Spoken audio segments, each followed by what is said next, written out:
massive, massive moment in Indonesian football history in recent times. Can he keep his nerve? And Indonesia have the lead 5 minutes before the break.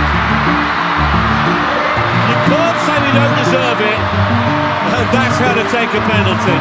Whole scrum of players as our hands ball comes in. And it comes to the back post and it's smuggled in by Sandy Walsh.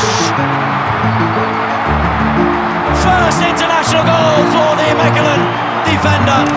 Ada 5 pemain Indonesia lakukan sudah berbahaya dan gol! Abang Jai! Abang Jai! Alhamdulillah menjadi 1-0 untuk keunggulan Indonesia. This is Humna. Now Jordi Amat. Ridder. It's better football. Jenna works it wide. Sayuri is in position for the return. Indonesia on the attack. Sayuri through the legs of the defender. Marcelino equalises for Indonesia. What a sensational move that was by Team Garuda, and their fans are in ecstasy here in Doha. 1-1.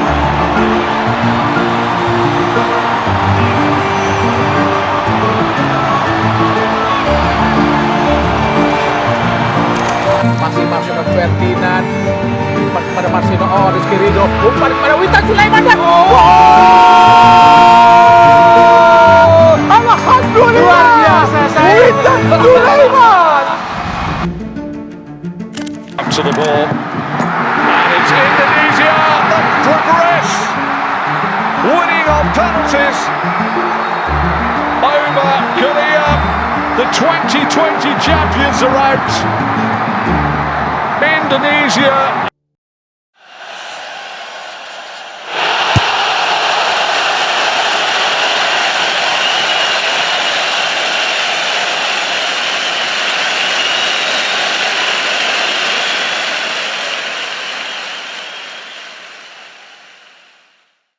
Halo Sobat Bola TV, baru-baru ini animo masyarakat Indonesia khususnya pecinta sepak bola Indonesia kembali bergema dikarenakan beberapa rekor baru yang telah dicapai timnas sejak diasuh oleh pelatih asal Korea Selatan Shin Tae-yong. Alhamdulillah, Rafael Strike mampu menciptakan gol yang sangat-sangat cantik di dalam gol pertama Rafael Strike buat timnas Indonesia. Jika kita melihat ke belakang, animo masyarakat Indonesia akan timnas Indonesia terakhir terjadi di era timnas di bawah asuhan Coach Indra Syafri, yang kala itu berhasil menjuarai Piala AFF U19 tahun 2013 dan Piala AFF U22 tahun 2019. Cabut Semeru dari akarnya, berikan aku satu pemuda, niscaya akan kuguncangkan dunia. Sebelum itu tentu kalian juga masih ingat dengan Christian Gonzalez dan Irfan Bahdim ketika timnas diasuh oleh Coach Alfred Riedel.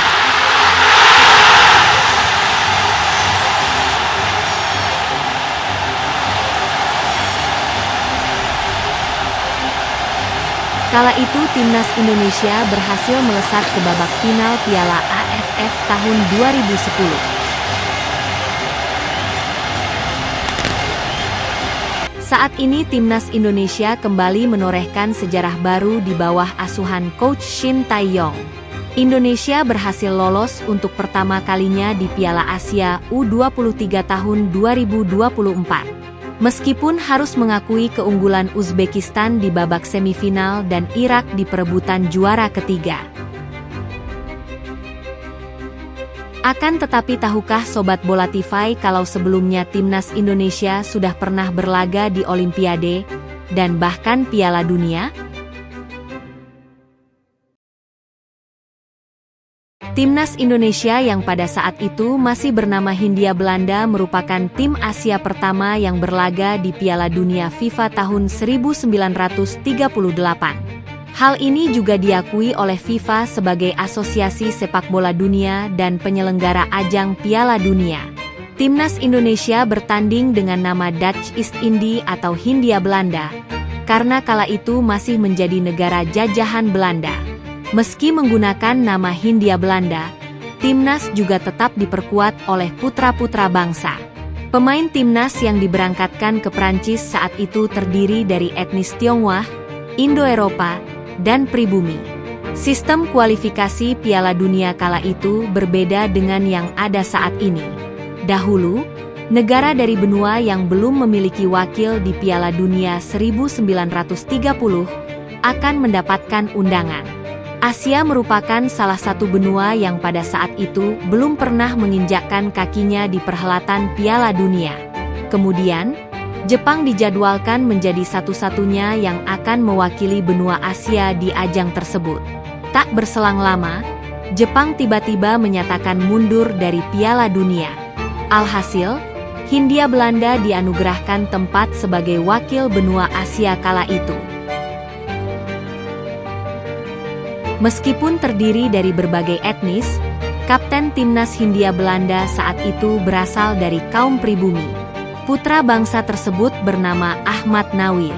Pemuda yang juga memiliki gelar doktor itu memimpin timnas selama pertandingan perdana di Piala Dunia. Pada saat pertandingan berlangsung, Nawir juga menarik perhatian banyak orang karena penampilannya yang unik. Gelandang timnas ini menggunakan kacamata selama pertandingan. Itu menjadikan Nawir sebagai salah satu dari sebagian kecil pemain sepak bola yang menggunakan kacamata selama berlaga. Selain Piala Dunia, Indonesia juga pernah menorehkan sejarah ketika tampil di ajang Olimpiade Melbourne pada tahun 1956. Saat itu timnas Indonesia berada di bawah asuhan Tony Pogacnik. Ajang olahraga multicabang itu menjadi salah satu torehan bergengsi. Hanya ada 11 tim yang ikut dalam cabur sepak bola Olimpiade 1956. Kala itu, peserta cabur sepak bola hanya datang dari benua Eropa, Amerika, dan Asia. Tak ada wakil Afrika di ajang ini. Di bawah asuhan pelatih Kroasia, Tony Pogacnik, Indonesia tampil dalam multiajang bergengsi dunia itu dan lolos ke perempat final usai menang 2-0 atas Vietnam yang mengundurkan diri. Saat itu, Uni Soviet diprediksi bakal menang mudah atas Indonesia. Namun, Indonesia justru mampu menahan imbang 0-0 Uni Soviet. Kala itu, belum ada aturan perpanjangan waktu atau adu penalti sebagai cara menentukan pemenang. Sehingga pertandingan diulangi kembali beberapa hari kemudian. Indonesia harus tumbang pada laga kedua dengan skor 0-4. Ada satu nama yang menjadi sorotan di laga tersebut. Penyerang sekaligus salah satu legenda Indonesia, Ramang.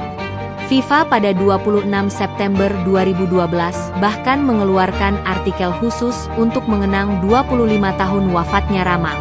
Dalam artikel itu, Ramang dijelaskan sebagai sosok yang membuat para pemain Uni Soviet ketakutan. Ramang, penyerang bertubuh kecil, melewati dua dari mereka dan memaksa kiper Lev Yashin melakukan penyelamatan dengan tepisan. Demikian tulis FIFA dalam artikelnya. Pemain berusia 32 tahun itu hampir saja membuat Indonesia unggul, yang bakal menjadi puncak kejutan pada menit ke-84. Andai saja tendangannya tidak ditahan pria yang dikenal luas sebagai kiper terhebat dalam sejarah sepak bola, Lev Yashin. Kekalahan 0-4 dari Uni Soviet menjadi catatan terakhir penampilan tim Merah Putih di ajang Olimpiade. Oh, sangat baik. Witan kosong dari kotak penalti. Witan! Oh, hai! Peluang yang sangat baik. Skema yang sangat baik, Bung. Sobat Bola TV, Timnas Indonesia U23 sebenarnya mempunyai satu kesempatan terakhir untuk meraih tiket ke Olimpiade Paris tahun 2024. Akan tetapi Indonesia harus takluk dan mengakui keunggulan dari Gini 1-0.